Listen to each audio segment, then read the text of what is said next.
Halo pemirsa, apa kabar Anda hari ini? Senang sekali saya Raden Madlias dapat kembali menemani Anda dalam sebuah program talk show yang inspiratif. Ini dia Bincang Sehati.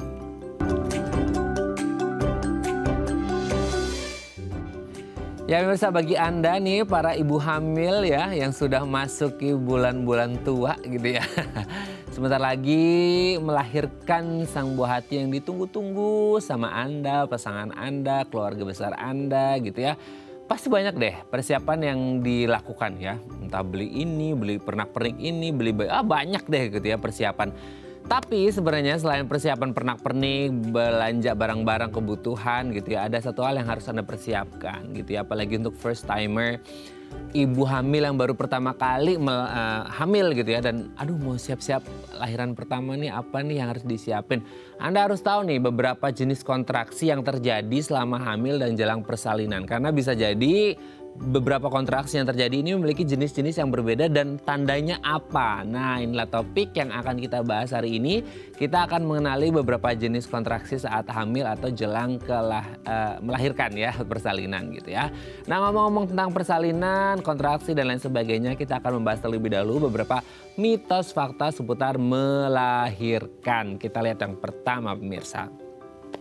Air ketuban pecah artinya segera melahirkan. Nah, ini sering banget terjadi ya di masyarakat kita. Ketika orang memang udah hari perkiraan kelahirannya ini udah dekat gitu ya. Terus tiba-tiba karena mungkin satu dan lain hal gitu ya, akhirnya air ketubannya pecah. Nah, entah karena faktor apa, jadi orang berpikirnya pokoknya apapun yang menjadi penyebabnya kayaknya nggak begitu peduli ya, entah karena apa. Pokoknya intinya kalau air ketuban pecah berarti ini tanda nih. Ini persalinannya udah dekat, ini udah deket-deket melahirkannya gitu ya. Nah, apakah memang benar seperti itu? Atau memang ada faktor yang lain yang akhirnya menyebabkan si air ketuban ini pecah meskipun belum mendekati waktu untuk melahirkan. Nah, ini mitos atau fakta? Nanti akan kita bahas ya pemirsa ya. Oke, kita lanjut yang kedua. Pemberian induksi bisa mempercepat persalinan. Nah, seringkali orang ya mungkin apalagi yang first timer juga ya gitu ya. Baru pertama kali melahirkan ya karena mungkin nervous juga, karena mungkin satu dan lain hal tekniknya belum mumpuni gitu ya, dan kepikiran banyak hal, akhirnya banyak yang kepikiran yaudah deh dibantu sama induksi gitu ya. Tapi apakah memang induksi ini bisa mempercepat proses persalinan? Ada yang bilang juga boleh sih induksi, tapi harus hati-hati ya karena risikonya juga bisa tinggi gitu ya dengan proses merangsang kontraksi ini atau si induksi ini. Nah, nanti akan kita bahas nih apakah memang benar proses induksi ini bisa mempercepat proses persalinan ibu hamil atau sebenarnya sama aja sebenarnya tetap harus kontraksi alami gitu ya dari si ibu, atau bisa bantuan rangsangan kontraksi dari induksi. Nanti akan kita bahas ya. Oke, kita lanjut yang ketiga pemirsa. Melahirkan itu pasti sakit. Nah gitu ya, ini menjadi momok sebenarnya ya akhirnya untuk para ibu hamil. Lagi-lagi yang baru pertama kali hamil mau melahirkan, mereka kadang-kadang agak bingung ya. Antara lahiran normal karena punya memori di situ, tapi katanya takut sakit, takut ini itu segala macam gitu ya. Atau mereka kayak ya udah deh daripada berisiko ini itu kita sesar aja deh gitu ya. Tapi biasanya memang dokter akan menyarankan untuk lahiran normal ya. Tapi kan akhirnya banyak yang kepikiran, ya pingin sih lahiran normal. Tapi kan kalau ngeliat video-video gitu ya, gitu ya mengejannya gitu ya. Terus dengan beberapa resiko yang terjadi, kita berpikir melahirkan itu pasti sakit banget ya prosesnya. Apalagi sampai ada yang nangis segala macam. Nah, apakah memang semua proses melahirkan itu akan terasa sakit? Atau ada teknik-teknik khusus gitu yang akhirnya bisa meredakan atau mengurangi rasa sakitnya? Nanti akan kita bahas. Oke, kita lanjut yang keempat pemirsa. Punya panggul besar bisa mempercepat persalinan. Nah, ini dia ada kabar atau mitos atau fakta nggak tahu ya ini ya. Orang yang punya panggul besar dipercaya itu kalau lagi proses persalinan ini bisa lebih cepat ya persalinannya. Ini sih nggak ngerti ya maksudnya beneran fakta atau mitos belaka. Berhubung karena mungkin panggulnya besar, jadi mungkin jalurnya juga bisa lebih lancar. Mungkin di pikiran orang seperti itu. Tapi apakah memang selalu berhubungan antara panggul yang besar dengan persalinan yang lancar? Nanti akan kita bahas ya ada hubungan atau enggak ya. Oke, kita lanjut yang terakhir pemirsa. proses persalinan kedua lebih mudah. Nah, ini bagi yang sudah pro ya, gitu ya, yang sudah punya pengalaman di persalinan pertama. Jadi kayak, oh udah nih, kan dulu tahu ya ilmunya gini, pengalaman waktu ngelahirin yang pertama kali gini. Jadi otomatis nanti ketika lahiran kedua atau persalinan kedua ini bakal lebih mudah karena sudah tahu caranya dan juga pernah jalurnya udah pernah dipakai bahasanya kan gitu. Jadi lebih bisa cepat dan lebih mudah. Atau bisa jadi malah bisa lebih susah. Atau biasa saja, nanti akan kita bahas ya. Oke, itu tadi beberapa mitos fakta seputar melahirkan dan kami akan membahasnya saat lagi. Tetap bersama kami di Bincang Sehati.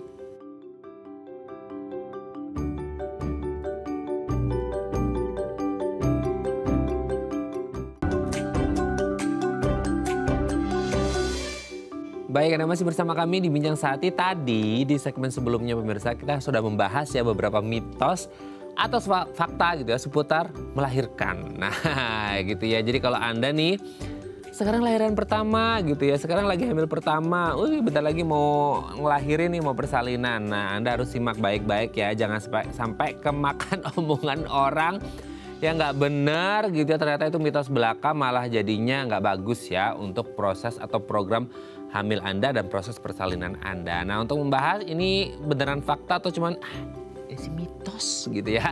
Nah telah tersambung nih bersama kami di sambungan Zoom dengan Dr. Nadia Safira Bimet SC SPOG, dokter spesialis kebidanan dan kandungan Rumah Sakit Ibu dan Anak Tambak. Selamat pagi Dr. Nadia, apa kabar? Selamat pagi Mas Raden. Kabar baik ya dok? Kabar baik. Kabar baik dan sehat. Semoga sehat terus sama keluarga dan teman-teman di Tambak ya dok ya. Amin gitu ya. Oke dok, sebelum kita ngomongin tentang jenis-jenis kontraksi gitu ya saat hamil, yang kita pikir ya kontraksi cuma satu, ternyata ada jenis-jenisnya ya. Nanti akan kita bahas ya dok ya. Kita bahas dulu tentang mitos fakta seputar melahirkan yang kayaknya udah terlanjur mendarah daging kali ya dok ya di masyarakat kita. Yang pertama adalah kalau air ketuban pecah pertanda nih oke udah deket waktu melahirkan nih gitu. Nah sementara kan kita belum tahu ya maksudnya faktor apa yang akhirnya membuat si air ketuban ini bisa pecah gitu. Nah betul nggak sih apapun faktornya gitu ya, ketika air ketuban pecah udah pasti ini deket-deket persalinan ya atau gimana tuh dok?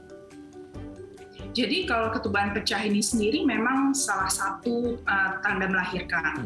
Tapi kadang-kadang ketuban pecahnya muncul di luar waktu yang seharusnya dia masuk ke fase persalinan gitu. Misalnya sebelum 37 minggu sudah ketuban pecah. Nah itu kan bayinya sebenarnya belum cukup bulan, sehingga takutnya nanti paru-parunya belum matang, si bayinya belum cukup siap untuk dilahirkan saat itu, ada resiko infeksi kalau seandainya ditunggu terlalu lama gitu. Atau mungkin terjadi juga ketuban pecahnya di atas 37 minggu, namun fase persalinannya belum masuk, jadi belum ada mulas, belum ada keluar lendir darah, jadi belum ada pembukaan di jalan lahirnya. Jadi waktunya itu harus lahir di lebih dari 2 hari itu biasanya. Nah itu biasanya kita berikan antibiotik dulu dan mungkin harus dilakukan percepatan persalinan, yaitu diinduksi untuk mencegah terjadinya infeksi pada bayi gitu. Sementara kalau terjadi ketuban pecah, udah ada pembukaan, mulasnya sudah bagus, sudah ada lendir darah, jadi itu sudah masuk fase persalinan. Nah itu jadi ketuban pecahnya memang sudah mendekati dekat-dekat persalinan gitu Mas Raden. Jadi memang tergantung waktunya sih kapan ini bayinya mau dilahirkan sebenarnya. Cuman karena ketuban pecah bisa menginduksi infeksi, jadi kita harus hati-hati dengan infeksi itu. Kalau terjadi ketuban pecah sebelum waktunya ya jadi kita harus antisipasi infeksinya. Oke, berarti tergantung waktunya gitu ya dok ya. Oke, nah ngomong-ngomong tentang induksi, baru aja dokter Nadia mention tentang induksi. Yang kedua adalah, nah ini tentang induksi nih dok. Katanya induksi ini bisa mempercepat proses persalinan.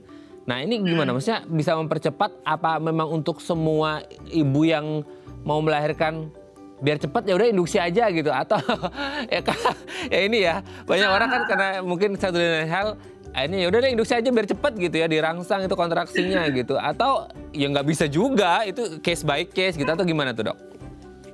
Iya, jadi kalau induksi ini sebenarnya case by case banget karena kita harus melakukan induksi sesuai indikasi. Jadi indikasinya mungkin tadi ketuban pecah sebelum waktunya sehingga mulusnya belum ada ketakutan akan terjadi infeksi sehingga kita harus percepat nih persalinannya.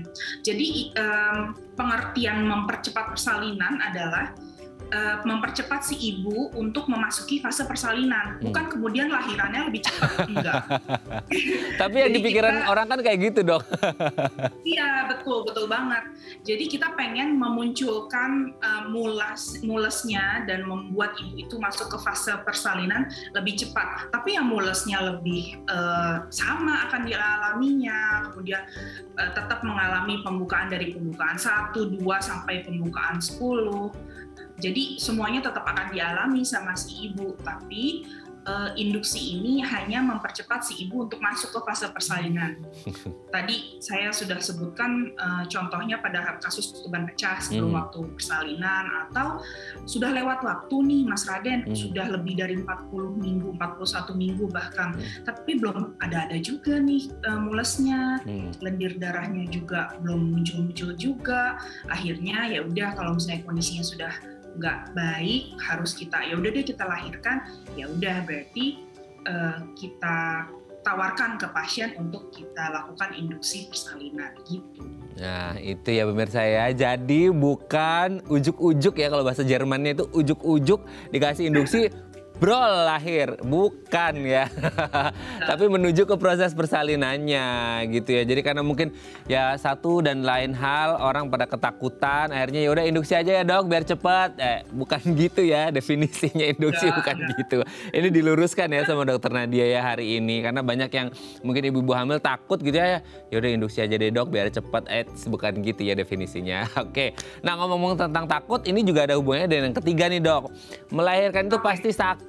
Jadi kalau ditanya biasanya ya, meskipun dokter selalu suggest ya normal aja deh, tapi banyak yang ketakutan karena katanya sakit, katanya ini, katanya itu. Nah sebenarnya apakah betul semua proses melahirkan itu sakit, dok? Kembali lagi ke sugesti dan ambang rasa sakit setiap perempuan ya, jadi itu beda-beda, sangat subjektif sekali rasa sakit itu. Tapi memang kita sudah punya banyak metode yang bisa meringankan rasa sakit yang bisa dialami oleh seorang perempuan yang sedang hamil. Misalnya dengan senam hamil sebelumnya, kemudian ada mempelajari teknik-teknik relaksasi, terus kemudian mengatur nafasnya, mengikuti instruksi dari bu bidan atau dokternya saat memasuki fase persalinan, itu sangat membantu untuk paling tidak meringankan rasa sakitnya. Cuman kan memang kalau rasa sakit itu sendiri karena kontraksinya kan sangat hebat, itu pasti akan menimbulkan rasa tidak nyaman otomatis. Nah untuk sakit atau tidaknya, berat atau tidaknya rasa sakit, itu sangat subjektif banget sih. Jadi beda-beda setiap orang, tapi banyak teknik-teknik yang sekarang sudah bisa meringankan rasa sakit tersebut. Misalnya tadi hypnobirthing misalnya, yang bisa merelaksasikan pikiran kita biar kita lebih nyaman menghadapi persalinan nanti gitu. Jadi kembali lagi mau persalinan dari normal kek atau lahiran sesar kek, sama aja. Sakit ya sakit aja, tapi balik lagi nyeri atau enggaknya kan beda-beda setiap orang. Seperti itu Mas Raden. Oke, jadi ya sakit atau tidak lagi-lagi ya kembali ke definisi dan ambang rasa sakit tiap orang tuh berbeda-beda, makanya subjektif banget gitu ya. Tapi sekarang banyak banget teknik ya dokter Nadia ya untuk meringankan rasa sakit itu ya. Jadi either itu adalah untuk yang normal atau yang sesar, operasi gitu ya. Semua tetap ada jalan keluar terbaik gitu ya, supaya ibu juga merasa nyaman gitu ya. Oke, kita lanjut yang selanjutnya. Ini juga nih punya panggul besar katanya kelahirannya cepet nih dok, karena jalurnya katanya jalur tol gitu kan. Nah gimana tuh dok? Enggak juga sih. Enggak juga. Jadi itu sebenarnya mitos ya. Kalau tadi kita ngomongin mitos versus fakta kan. Jadi sebenarnya itu mitos. Memang panggul itu harus dinilai dari dalam. Jadi ada yang bilang kalau oh ini panggulnya besar nih dari luar gitu, tapi ternyata pintu panggul yang di dalamnya beda juga karena kan harus diperiksa dulu tuh. Kemudian akan bergantung juga pada ukuran bayinya. Kalau ternyata bayinya lebih besar lagi juga nggak bisa juga lahiran dengan nyaman, lebih cepat gitu, nggak juga. Jadi balik lagi, itu sangat harus dilihat secara objektif, dinilai dulu panggulnya, besar bayinya, kemudian kekuatan ibunya untuk mengedan. Jadi nggak bisa kita bilang, oh panggul besar pasti lahirannya lancar gitu, tidak. Ya, sekali lagi bobot bayinya juga dilihat ya berapa besar gitu kan. Bukan hanya ngomongin panggulnya aja yang besar ya gitu, tapi banyak faktor. Oke. Kita lihat yang terakhir, Dok. Nah, kalau tadi kan ngomongin ibu-ibu yang newbie ya dalam proses persalinan, sekarang kita ngomongin udah agak pro nih, yang udah kedua kali. Nah, katanya yang kedua kali ini persalinan ini bisa lebih mudah karena ya udah pernah pengalaman, terus jalurnya juga pernah dilewati gitu. Jadi kayak ya udahlah yang kedua mah pasti bakal lebih mudah. Atau ya lagi-lagi ada case tertentu yang mungkin bisa jadi malah yang kedua bisa lebih complicated dari yang pertama. Gimana tuh, Dok? Secara umum ya memang persalinan kedua karena ibunya sudah lebih pengalaman bagaimana cara mengedannya, bagaimana mengantisipasi rasa kontraksinya. Memang rata-rata ibu-ibu bilangnya sih persalinan kedua, ketiga dan selanjutnya akan lebih lancar dan lebih mudah. Namun balik lagi sih karena kadang-kadang misalnya jarak antara kehamilan pertama dan keduanya terlalu panjang, akhirnya ya balik kayak baru lagi gitu hamilnya. Jadi rasanya lupa semuanya, itu jadi bisa aja. Atau mungkin yang hamilan kedua ternyata ada masalah, bayinya terlalu besar kah, atau ada tekanan darah tinggi kah. Jadi nggak semuanya bisa lebih mudah daripada yang pertama. Walaupun memang sebagian besar mengatakan bahwa lebih gampang untuk persalinan yang kedua, seperti itu. Oke ya, secara umum iya, tapi mungkin ya kasus per kasus akan mungkin beda lagi gitu ya, tergantung kondisi kesehatan ibunya juga dan lain sebagainya. Oke, terima kasih Dokter Nadia, itu tadi ya mitos fakta seputar melahirkan. Next di segmen selanjutnya kita masih bersama dengan Dokter Nadia, kita akan ngobrolin tentang jenis-jenis kontraksi. Wih, kalau selama ini mungkin kita taunya ya udah kontraksi mah itu tanda-tanda mau ngelahirin gitu ya. Ternyata katanya ada beberapa jenis kontraksi. Apa saja nanti akan kita bahas di segmen selanjutnya. Oke pemirsa, kalau Anda punya pertanyaan seputar tema kita hari ini, boleh bertanya-tanya kepada kami di 021 290 3244 atau di Instagram kami di @daifamily. Kami akan kembali saat lagi.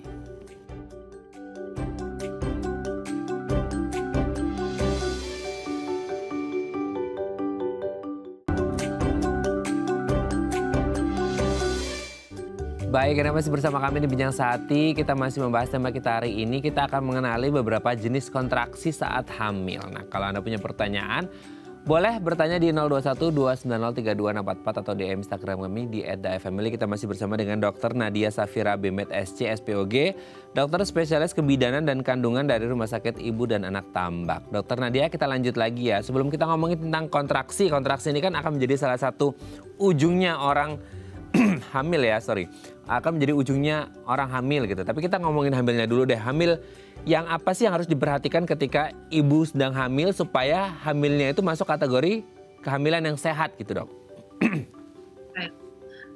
Jadi yang jelas harus diperhatikan adalah pola makannya, pola minumnya, pola tidurnya, dan juga perkembangan janinnya. Pola makan dan pola minum akan sangat berpengaruh pada nutrisi yang akan disalurkan ke janin. Yang hal itu bisa dilihat dari perkembangan berat badan janin setiap kontrol. Jadi kalau perkembangan lewat berat badan janinnya lewat perut aja, misalnya kontrolnya ke bu bidan, itu akan diukur dari ukuran perut ibunya. Namun kalau misalnya kontrolnya ke dokter kandungan, biasanya kita langsung ukur dari berat bayinya melalui USG. Nah, yang selain itu yang kita harus lihat juga adalah masalah-masalah yang bisa terjadi pada ibu, misalnya anemia atau kekurangan darah, kemudian tekanan darah tinggi, diabetes mellitus pada kehamilan, sehingga pemeriksaan laboratorium dan kontrol kehamilan itu menjadi faktor yang sangat penting pada ibu hamil, buat dipantau agar tidak terjadi anemia, resiko perdarahan, dan sampai ke resiko kejang tuh kalau misalnya ada preeklamsia atau tekanan darah tinggi pada kehamilan seperti itu. Oke. Itu kan risiko-risiko yang bisa saja terjadi. Nah, risiko ini kan bisa diminimalkan ketika ibu hamil ini melakukan pemeriksaan. Nah, pemeriksaan apa saja sih dok yang akhirnya sebelum akhirnya ke proses persalinan gitu? Ini kan proses yang panjang. Pemeriksaan apa dan biasanya berapa kali idealnya atau per berapa lama gitu ketika ibu dalam program hamil? Jadi kalau misalnya sedang hamil, ibu itu disarankan kontrol setiap bulan sebelum memasuki 30 minggu. Jadi kalau misalnya ibu hamil itu biasanya kan datangnya sekitar 5-8 minggu tuh di awal kehamilan. Itu kontrolnya habis itu 1 bulan sekali sampai kehamilannya memasuki 30 minggu atau 7,5 bulan. Kemudian di atas 30 minggu sampai 36 minggu, ibu sebaiknya kontrol kehamilan sebanyak 2 kali. 2 minggu sekali, 2 minggu sekali atau 2 kali sebulan. Itu karena kenapa? Karena di atas 30 minggu itu resiko-resiko komplikasi bisa banget terjadi di atas 30 minggu. Misalnya tadi tekanan darah tinggi pada kehamilan, diabetes mellitus pada kehamilan, itu yang bisa muncul tanpa ada aba-aba sebelumnya, sehingga kontrolnya tuh penting banget. Termasuk juga pemeriksaan lab trimester 3 tuh biasanya kita lakukan. Kemudian di atas 36 minggu, kita akan menyarankan untuk ibu kontrol 1 minggu sekali. Karena kan udah mau deket-deket proses persalinan, banyak tuh edukasi-edukasi yang harus kita lakukan. Kemudian perkembangan bayinya akan jauh lebih pesat, tekanan darahnya bisa memburuk tiba-tiba gitu. Jadi kita harus pantau lebih ketat sampai 40 minggu. Gitu. Jadi 30 minggu pertama itu 1 bulan sekali, di atas 30 minggu sampai 36 itu 2 minggu sekali, dan di atas 36 minggu 1 minggu sekali kontrolnya. Dan apa aja yang diperiksa tadi, kondisi ibunya, berat badan ibunya, tekanan darah, terus hasil laboratorium, termasuk juga keluhan-keluhan yang mungkin dialami sama ibu, mual, muntah, meludah terus misalnya, atau turun berat badan drastis, atau pusing berat, dan lain-lain. Dan tentu saja kondisi janinnya juga kita pantau, misalnya dari ukuran perut bayi ibunya, denyut jantungnya, dan dari USG. Seperti itu. Oke, dengan beberapa faktor risiko tadi ya, Dokter Nadia sebutkan ada tekanan darah, hasil lab, dan lain sebagainya gitu ya. Ini ada kaitannya juga dengan umur si ibu hamilnya sendiri nggak sih dok? Maksudnya di idealnya itu di usia mana mulai, dan di usia mana yang udah mulai lampu kuning ya, atau lampu merah untuk hamil gitu. Ini kan hubungannya dengan nanti ketika akan kontraksi, ketika akan persalinan, itu kan pasti ada hubungannya. Gimana tuh dok? Betul, jadi kalau usia yang ideal untuk menjalani kehamilan dan persalinan adalah di atas 20 tahun sampai usia 35 tahun, itu ideal banget. Nah, kalau di bawah 20 tahun kita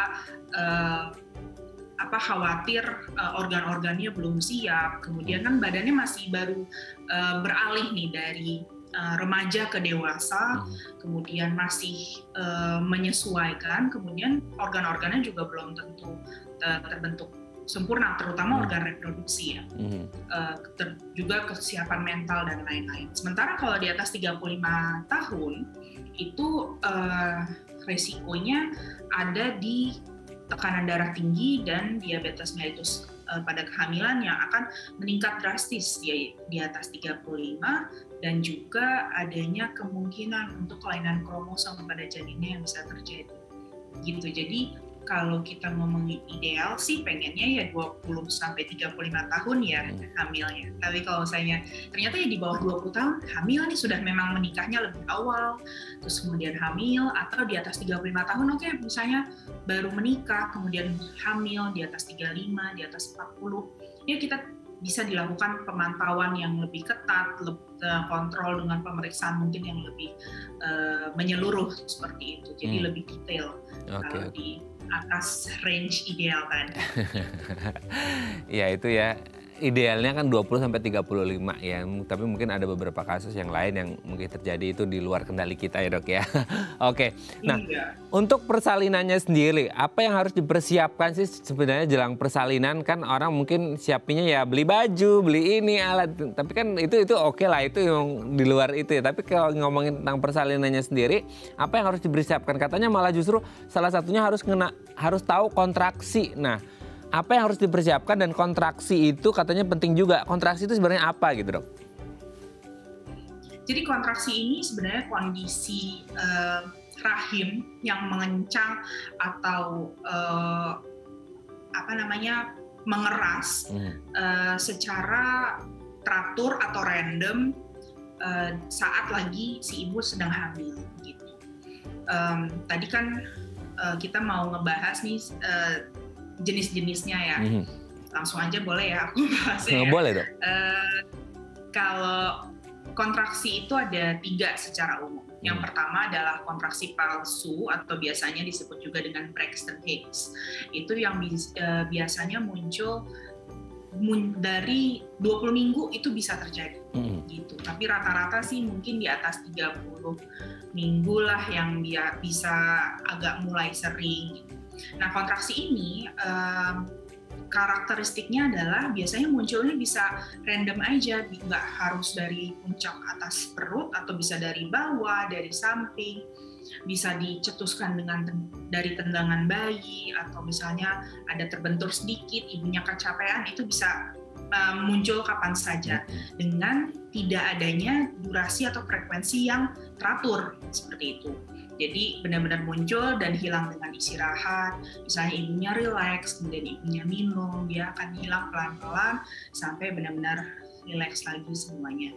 Gitu. Itu karakteristik dari kontraksi palsu. Dan biasanya dia tidak diikuti juga dengan flag dan jadi dia tidak masuk ke fase persalinan seperti itu. Nah, untuk kontraksi jenis yang kedua adalah kontraksi dini. Dia biasanya munculnya sebelum 37 minggu kontraksinya. Jadi sudah besar, hamilnya sudah masuk trimester 3, sudah teratur, bukan kontraksi palsu lagi, sudah ada frekuensinya, misalnya awalnya dari 1 hari sekali, kemudian 2 jam sekali, 1 jam sekali, makin lama makin sering, terus sekali kontraksi itu bisa makin lama makin nyeri, makin lama, durasinya bisa lebih dari 10 detik awalnya, kemudian 20 detik. Nah, itu kontraksi yang bisa masuk ke fase persalinan karena sudah kontraksi beneran ceritanya, bukan palsu lagi. Tapi waktunya belum pas, belum 37 minggu kan, belum cukup bulan nih si bayi. Jadi sehingga kita harus periksakan benar masih pada tempatnya nggak nih, kita hilangkan kontraksinya. Kalau ternyata pembukaannya udah 4, pembukaannya sudah 5, sudah mendekati fase persalinan, mungkin itu beda cerita. Tapi kalau ternyata masih pembukaan 1 atau malah belum ada pembukaan sama sekali, bisa tuh kita hilangin dulu kontraksinya. Jangan sampai belum 37 minggu sudah masuk ke fase persalinan, jangan sampai gitu.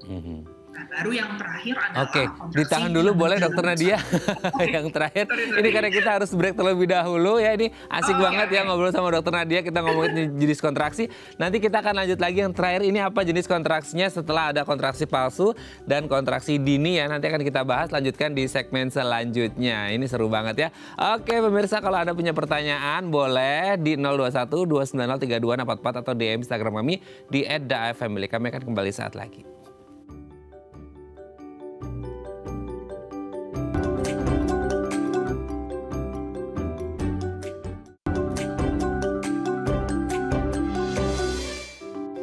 Baik, karena masih bersama kami di Bincang Sehati, kita masih ngobrolin seputar jenis-jenis kontraksi saat hamil ya. Jadi kalau Anda ini newbie, baru married, baru program hamil, atau baru mau hamil gitu ya, sama suami lagi curhat-curhatan, ayang kita hamil yuk, saya hamil gitu ya. Kalau kita hamil, dua-duanya hamil dong ya. Oke, kita akan ngebahas tentang jenis kontraksinya apa aja nanti kalau udah hamil, mau persalinan dan lain sebagainya. Nah, kalau Anda sekarang udah mendekati juga, udah ada yang nendang-nendang, kerasa-kerasa gitu ya, yang udah mendekati hari persalinannya, boleh loh mau tanya-tanya di 021 290 3244 atau di Instagram kami di @daifamily. Kita masih bersama dengan Dr. Nadia Safira Bimet SCSPOG, dokter spesialis kebidanan dan kandungan RSIA Tambak. Oke, Dr. Nadia, kita lanjut lagi ya. Tadi sudah ada kontraksi palsu dan kontraksi dini. Nah, silahkan dilanjut. Gimana nih, Dok? Jadi yang ketiga adalah kontraksi menjelang persalinan. Kontraksi menjelang persalinan ini tipenya atau karakteristiknya sama persislah dengan kontraksi yang dini, tapi munculnya di atas 37 minggu. Jadi 37 minggu ke atas ini kan bayi sudah siap, organ-organnya semuanya sudah siap untuk masuk fase persalinan, sehingga kalaupun muncul kontraksi nggak masalah sama sekali gitu. Jadi sudah masuk fase persalinan, kita malah senang nih kalau udah muncul kontraksi yang beneran. Nah, kontraksinya tadi seperti saya sudah bilang, karakteristiknya adalah pelan-pelan dia akan makin lama makin sering, kemudian makin lama makin dekat jaraknya, makin panjang durasinya. Jadi awalnya mungkin 1 jam sekali atau 2 jam sekali, terus jadi 10 menit sekali, 10 menit 2 kali, kemudian awalnya 10 detik jadi 20 detik, 40 detik. Jadi makin lama makin heboh lah kontraksinya. Kemudian nyerinya juga awalnya biasa aja, sampai habis itu intensitasnya makin berat. Nah, biasanya habis itu diikuti juga dengan keluarnya lendir darah. Nah, saat sudah 10 menit sekali, 10 menit 2 kali, biasanya kita akan menyarankan ibu untuk diperiksakan gitu kondisi fase persalinannya sudah masuk ke yang mana nih, pembukaan berapa, kemudian kepalanya turun atau tidak, bagaimana dengan bebannya, seperti itu. Biasanya kalau misalnya sudah muncul kontraksi teratur, itu sudah mendekati lah ke dekat-dekat persalinan, seperti itu Mas Raden. Oke. Dari 3 ini dok, kontraksi palsu, dini, dan jelang persalinan, ini sebenarnya kan kalau untuk orang awamnya ya, kan mungkin mereka nggak ngerti ya, maksudnya kontraksi ya udah kontraksi aja gitu kan.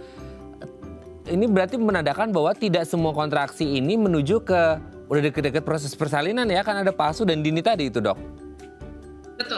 Betul banget. Jadi kalau yang kontraksi palsu jelas nggak ada belum mendekati persalinan sama sekali gitu. Kalau misalnya kontraksi palsu sangat masih jauh lah, dan dia masih random, masih hilang dengan istirahat, itu tidak mendekati persalinan sama sekali. Sementara kalau yang sudah dini atau yang sudah benar-benar intensitasnya makin luar biasa, ya berarti itu sudah mendekati waktu persalinan, seperti itu. Oke, nah pertanyaan berikutnya adalah apakah semua ibu hamil pasti akan mengalami ketiga ini, yang kontraksi jelang persalinan pasti iya lah ya, kan mau ngelahirin gitu. Tapi maksudnya untuk yang 2 ini palsu dan dini ini, apakah memang semua pasti akan mengalami, atau bisa saja 2 ini tidak, tiba-tiba kontraksi langsung ngelahirin gitu, yang ketiga gitu dok, atau gimana tuh? Rata-rata biasanya mengalami sih kontraksi palsu itu. Kontraksi palsu biasanya ya 80% mengalami, sementara kalau yang kontraksi dini nggak semuanya. Biasanya yang sudah di atas 37 minggu yang baru mengalami kontraksi beneran gitu. Oke. Yang palsu mungkin saja bisanya terjadi gitu ya. Kalau yang dini mungkin ada yang ada yang enggak. Kalau jelang persalinan pasti iyalah ya. Oke dok. Sebelum kita lanjut dok, ini ada DM Instagram dari pemirsa. Ini mau nanya ke Dokter Nadia ya. Aku bacakan, ini dari siapa ya? Ibu Aryani. Oke dok. Ini kehamilan pertama saya. Yeay, selamat ya Bu Aryani ya. Ini kehamilan pertama saya dan sudah beberapa kali kontraksi ringan. Oh, kontraksi ringan ya. Sebenarnya gimana saya bisa tahu saat yang tepat buat pergi ke rumah sakit ya? Takutnya tiba-tiba kontraksi. Saya sih ingin lahiran normal. Terima kasih. Oh, ini mungkin maksudnya takutnya tiba-tiba kontraksi yang ketiga kali ya dok ya, yang udah jelang persalinan. Dia Bu Aryani pengen tahu tandanya apa yang tahu kalau ini mau jelang kontraksi. Bingung juga ya kalau jelang kontraksi maksudnya gimana? Atau kontraksi yang udah ke jelang persalinan gitu mungkin ya dok ya, atau gimana nih dok? Ya. Jadi saya belum tahu nih dari data tersebut ibu sudah hamilnya berapa minggu. Jadi kalau misalnya hamilnya ternyata masih di bawah 36-37 minggu, ya asal kontraksinya hilang dengan istirahat masih nggak ada masalah. Namun kalau seandainya sudah mau kontraksinya sudah rutin, sudah muncul dari atas, menyebar seluruh perut, dorong bayinya ke arah jalan lahir. Tadi yang awalnya sejam sekali, sudah 10 menit sekali, 10 menit 2 kali, diikuti dengan lendir darah, boleh silakan diperiksakan ke bu bidan atau ke dokter. Jadi kalau sudah 10 menit sekali, 10 menit 2 kali lah datangnya gitu. Jadi nggak harus yang dari awal banget, nanti kelamaan dipantau di rumah sakit atau di bu bidannya gitu. Tapi biasanya pun juga kalau misalnya baru pembukaan 1 atau pembukaan 2, biasanya kita minta pulang dulu sih. Gitu. Berarti kan ada juga yang ini kan karena pertama tadi ya, aku baca pertama kehamilan pertama mungkin agak worry juga ya gitu. Mungkin yang salah satunya adalah untuk jenis kontraksinya, misalnya tanda-tandanya, terus kapan waktunya supaya takutnya lagi di rumah sendirian, suami lagi kerja gitu. Itu ada nggak sih dok? Maksudnya kalau kontraksi kan mungkin karena datangnya tiba-tiba ya dok ya gitu.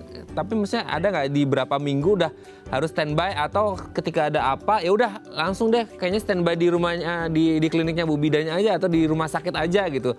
Karena mungkin case by case nggak ada orang di rumah sendirian, itu gimana tuh dok? Ada nggak maksudnya tipsnya gitu supaya aman nih gitu ya, kalau ada kontraksi ini dan siap ngelahirin ini aman karena udah standby di rumah sakit, atau gimana tuh? Intinya tadi 10 menit sekali datang aja, mendingan biar diperiksa. Kemudian yang kedua, mau ada kontraksi ataupun tidak, kalau ketuban pecah kayak keluar air-air tapi nggak bisa, kayak pipis tapi nggak bisa ditahan, kemudian bisa biur, bisa menetes-netes dan basah terus di bagian bawah, itu segera datang aja biar diperiksakan itu ketuban pecah atau bukan gitu. Jadi idealnya benar-benar saat ketuban pecah atau saat mulasnya sudah 10 menit sekali atau 10 menit 2 kali. Gitu aja sih kapan untuk ke bu bidannya. Gitu. Ya, semoga ini bisa menjawab pertanyaan Bu Aryani ya.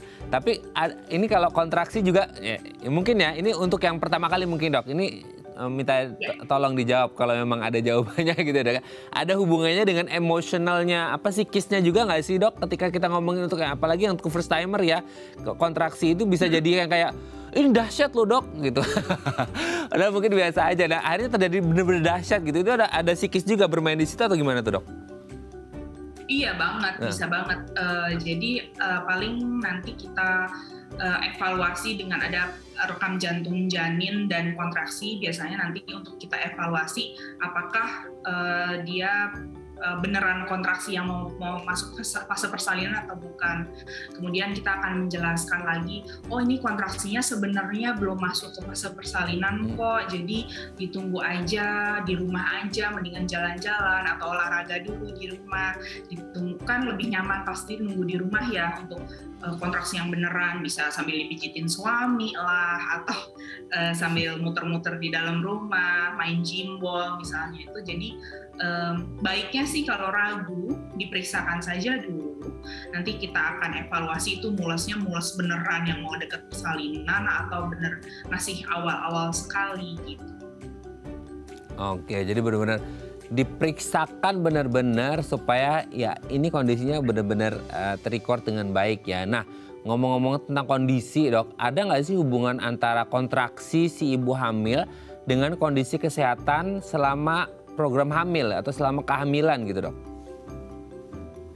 Iya, pasti ada hubungannya ya kondisi kesehatan ibu. Jadi kalau memang sebelumnya ibunya pola makannya kurang oke, kemudian berat badannya mungkin kurang atau berlebih, itu akan sangat mempengaruhi saat perkembangan janinnya, ibunya seperti apa nanti saat hamil. Tapi kadang kita bisa perbaiki dengan cara minum vitamin dari sebelum hamil justru. Jadi 3 bulan sebelumnya kita persiapkan dengan baik kondisi kehamilan ibu dengan cara mungkin pola makannya diatur, kemudian minum vitamin, olahraga dimulai. Itu akan sangat signifikan mempengaruhi nanti kondisi ibu saat lagi hamil gitu. 3 bulan minimal sebelum hamil sangat berpengaruh.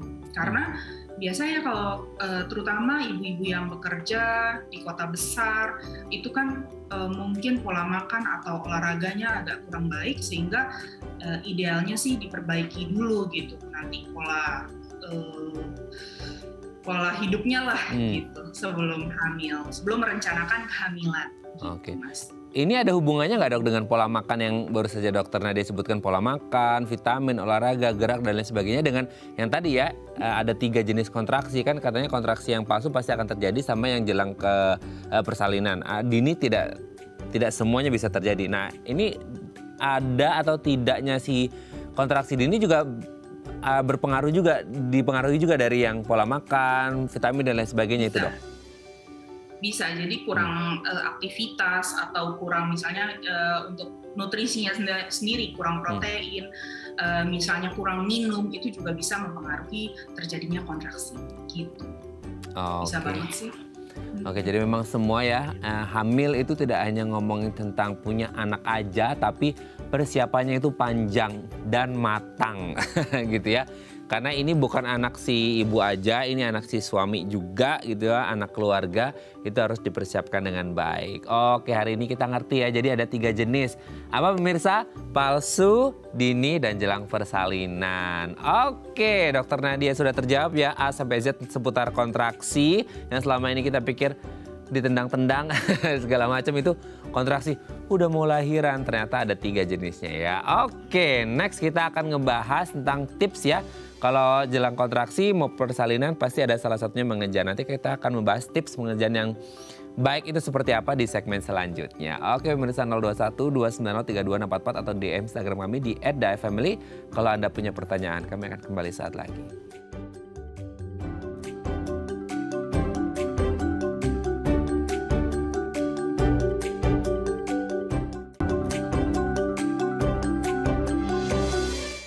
Baik, karena masih bersama kami di Bincang Sehati ya. Tadi kita seru banget ngomongin jenis-jenis kontraksi ya. Kalau Anda udah jelang-jelang persalinan, ternyata ada 3, palsu, dini, dan jelang persalinan. Nah, sekarang kita akan membahas nih ya, sesudah kontraksi pasti selanjutnya adalah persalinannya pasti ya. Nah, ini ada beberapa, kalau kita ngomongin yang normal pasti setiap dokter biasanya ya, atau ibu-ibu inginnya sih lahir normal ya, karena ada memori di situ ya, ada apa ya kenangan tersendiri deh kalau ngomongin normal gitu ya. Nah, tapi banyak yang juga akhirnya kepikiran gimana ya biar bisa normal. Salah satunya yang ditakutkan adalah mengejan, takut kurang tenaga atau takut over. Nah, kita akan membahasnya beberapa tips mengejan yang baik dan benar ya, bukan hanya ejaan yang baik dan benar ya. Ternyata mengejan juga ada teknik-tekniknya gitu ya. Nanti kita akan belajar sama dokter Nadia.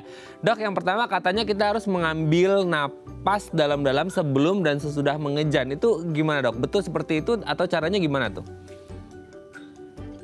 Jadi kalau mulesnya sudah muncul di puncaknya, itu tarik napas panjang-panjang, dalam dan panjang, baru habis itu mengedan sekuat tenaga. Nanti setelah mengedan misalnya nafasnya udah habis lah istilahnya, nanti ambil nafas lagi baru disambung lagi tuh ngedennya gitu. Jadi memang ambil dan tiup nafas itu sangat penting pada fase persalinan, terutama kalau sudah diminta untuk mengedan. Gitu. Oke. Setelah ambil napas yang dalam, gimana dok? Silakan. Ya silakan dok.